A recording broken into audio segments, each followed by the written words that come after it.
We start with one chart. Just I want to give a quick update. And if you refer to our analysis after we get this price, this drop and the price was here, we mentioned how we can look for trade. And I mentioned I'm looking for the buy. If you see the reversal as a short move flag, this is where we could look for trade. And uh, we didn't get trade set up based on 1 hour chart, and mostly we could look for trade based on 15 minutes. This is where we could look for trade, and whoever get the trade for buy from here, if they want to keep the trade, either move their stop loss to break even or book some profit. Because if we move to daily chart, since the price was within here, we have been looking for the reversal. This is what we get.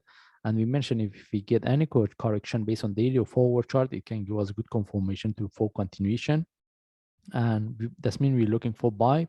And with the breakout of the previous stop based on daily chart, we mentioned we're looking for 46 following by 57 as a target. But at this point, based on daily chart, we don't see any trade setup for buy. That means still we have to wait for this one turn to a deeper correction.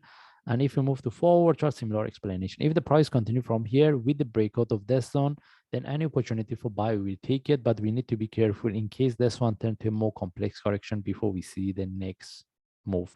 That's why we need to be quite careful. If anyone wants to look for buy, we have to see the breakout of this zone. And mostly we have to look for trade based on 1 hour chart. And if I move to 1 hour chart, at this point, we don't have any trade set up. Either based on 1 hour chart, this one turn to a correction, we look for the next, or we can expect to get one more drop, this one turn to flat for continuation. If this one happens, it can give us better opportunity for next trade. All right. By the way, the best thing is if the price could break this zone as a sharp move, flying by flag, then from there we look for the next trade setup. If anyone wants to look for buy from here, they have to wait for the next drop, because the next drop can confirm whether the price is going to take the lowest price of this one.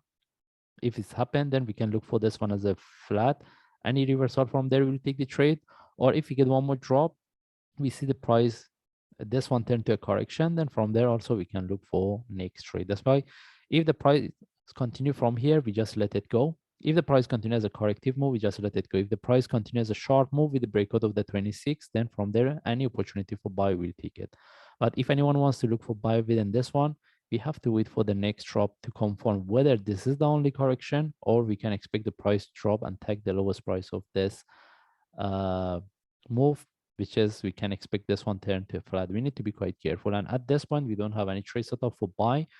And in this case, we just follow the chart. If I see any update, I will share. Thanks.